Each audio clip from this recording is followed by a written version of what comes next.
दलित विकास परिषद पक्षर 75तम संविधान दिवस पालित।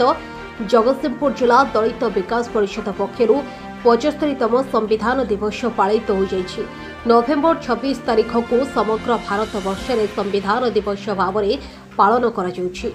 ए अवसर में दलित विकास परिषद पक्षर एक सचेतनता शोभायात्रा शहर परिक्रमा करी जिलापाल कार्यालय सम्मुखें थिबा बाबा साहेब आंबेडकर प्रतिमूर्ति रे माल्यार्पण करा। पर आदिवासी सारला दास और संस्कृति भवन परिसर में अनुष्ठित सभारे दलित विकास परिषद सभापति शंकर दास को सभापतित्व में एक सभा अनुष्ठित होता।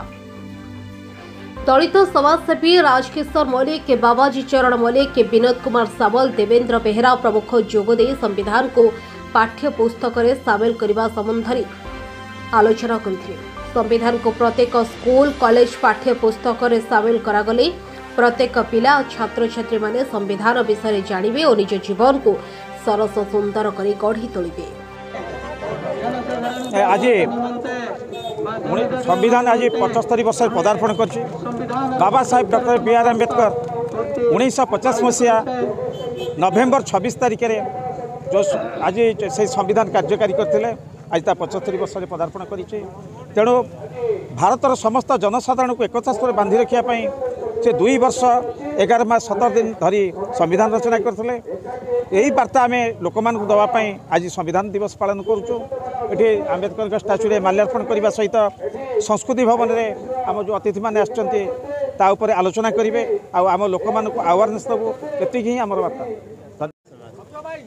आज जो 75तम संविधान दिवस एवं बाबा साहेब जन्म दिवस रे वार्ता सी सबुबले चेष्टा करते तल स्तर रे जो लोक मैंने अच्छा दलित लोक मैंने अच्छा समाजर स्रोत रे सामिल करेंगे एवं सेमानकर उन्नति करने से संविधान रे जो धारा रखी जाते जहाँद्वारा कि आज आम जो दलित जाति समाज रे स्रोत रे सामिल होइछु एवं आज जो वार्ता रमें माल्यार्पण करूँ विषय दलित जाति निश्चित भाव में आगामी दिन में जहाँ धारा रही कार्यकारी करने आम संगठित हेबु।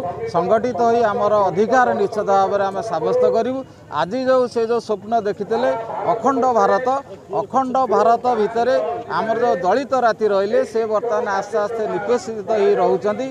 तेणु आईन को कार्य करने आम एकजुट हो आमर निश्चित भाव में दाबी अधिकार दाबी आम हासिल करने एकजुट हो। बाबा साहेब कहते एकजुट हुओ शिक्षित हुओ।